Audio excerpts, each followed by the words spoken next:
Olá, saudações a todos e a todas, sejam todos e todas muito bem-vindos aqui ao canal, mais uma vez aqui trazendo questões do exame de ordem.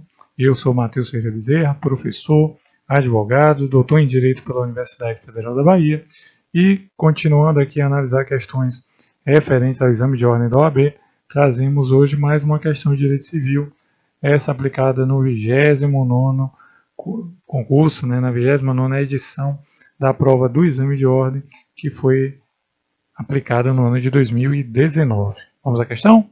Vamos lá. Em 5 de 5 de 2005, a Luísa adquiriu uma casa de 500 metros quadrados, registrada em nome de Bruno, que lhe vendeu o imóvel a um preço de mercado. A escritura e o registro foram realizados de maneira usual. Em 5 de 9 de 2005, o imóvel foi alugado e Aloísio passou a receber mensalmente o valor de R$ 3.000 pela locação, por um período de 6 anos.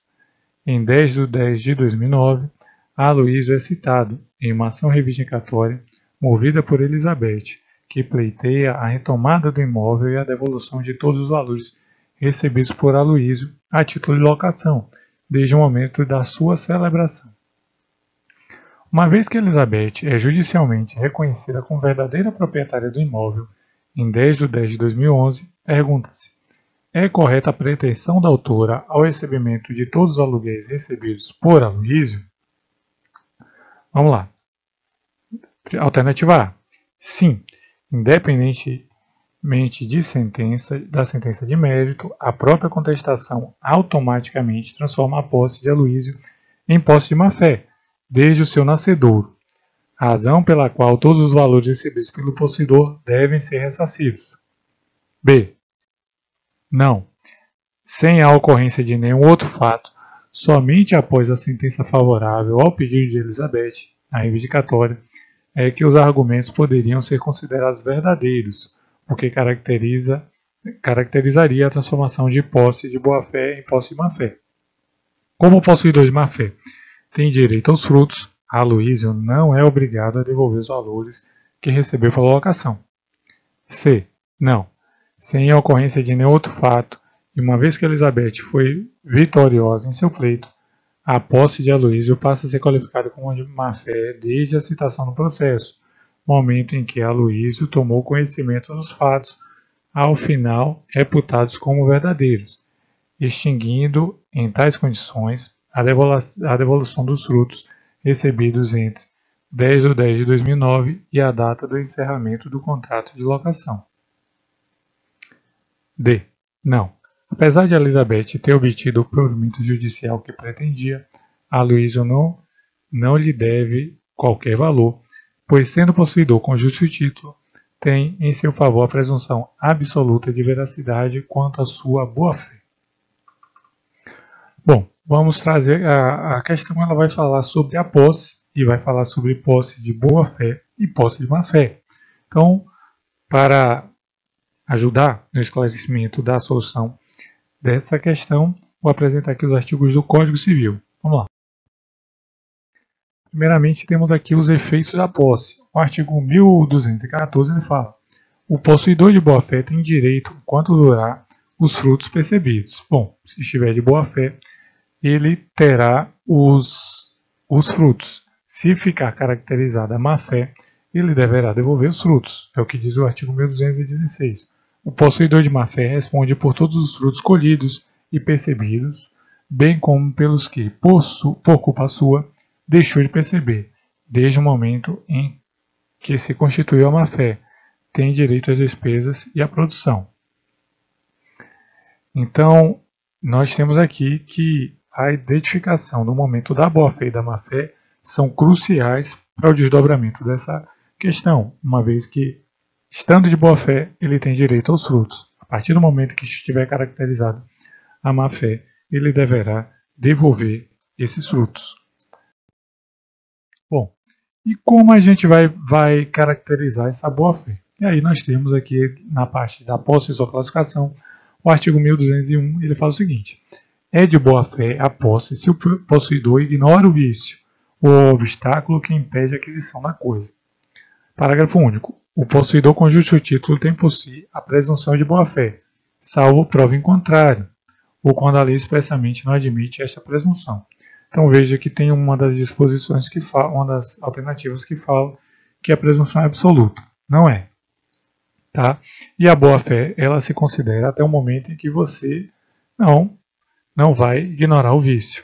Então temos aqui também o artigo 1202, que a posse de boa-fé só perde esse caráter no caso e desde o momento em que as circunstâncias façam presumir que o possuidor não ignora que possui indevidamente o bem. Então, no processo judicial, quando é que vai ser o momento que você ignora isso ou não? É com a sentença? Não. Vai ser a partir da citação. A partir da citação, você vai identificar que pode não ter reconhecido o seu direito. Então, você vai reconhecer o vício a partir da citação e não da sentença. A sentença vai ser a confirmação. A partir do momento que tiver citação, você já pode ter aí caracterizada a má-fé, né, caso o vício apresentado seja coerente e venha a ser reconhecido posteriormente. Então, você, né, vai se presumir que a pessoa ignora o vício até a citação. Vamos às proposições.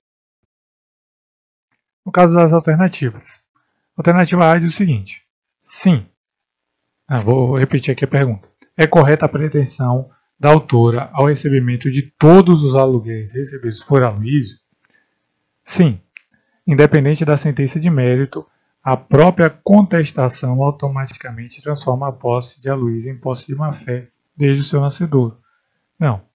Nós tivemos aí, né, já falei aqui, que a citação é que vai transformar essa posse de boa-fé em má-fé justamente pela questão de se dar naquele ato a ciência de que há um conflito em relação à propriedade e daí ele não vai poder mais ignorar o vício. B. Não. Sem a ocorrência de nenhum outro fato, somente após a sentença favorável ao pedido de Elizabeth na reivindicatória é que seus argumentos poderiam ser considerados verdadeiros, o que caracteriza a transformação da posse de boa-fé em má-fé. Bom, então, como eu falei, não seria o caso da sentença, e sim a partir da citação, onde você já passa a reconhecer a possibilidade de vício. Então, alternativa C. Não. Sem a ocorrência de nenhum outro fato, e uma vez que Elizabeth foi vitoriosa em seu pleito, a posse de Aloysio passa a ser classificada como de má-fé desde a sua citação no processo, momento em que Aloysio tomou conhecimento dos fatos, ao final reputados como verdadeiros, exigindo, em tais condições, a devolução dos frutos percebidos entre 10 de 10 de 2009 e a data do encerramento do contrato de locação. Ou seja, a partir desse momento, a partir da data da citação, a posse deixa de ser de boa-fé, passa a ser de má-fé, e a partir de então é que foi reconhecida a devolução dos valores. Então é só a partir do 10 de 10 de 2009 em diante, né, até o encerramento do contrato, ele terá aí a obrigação de devolver os aluguéis percebidos. Essa é a alternativa correta. Por último, nós temos aqui a D, que fala não. Apesar de Elizabeth ter obtido o provimento judicial que pretendia, Aloysio não lhe deve qualquer valor, pois sendo possuído com justo título, tem em seu favor a presunção absoluta de veracidade quanto à sua boa-fé. Nós já vimos aqui na análise do artigo que não se trata de uma presunção absoluta, é uma presunção até que se prove o contrário. Então, é uma presunção relativa que admite a prova em contrário. Tá certo? Então, fico aqui na análise da questão. Se você gostou, peço que dê uma curtida para saber que a questão foi interessante para você, te fez compreender, refletir. Caso não tenha sido, peço que deixe aqui a sua crítica, a sua sugestão, os seus comentários na parte dos comentários desse vídeo, tá certo? Muito obrigado, agradeço mais uma vez aí e até a próxima.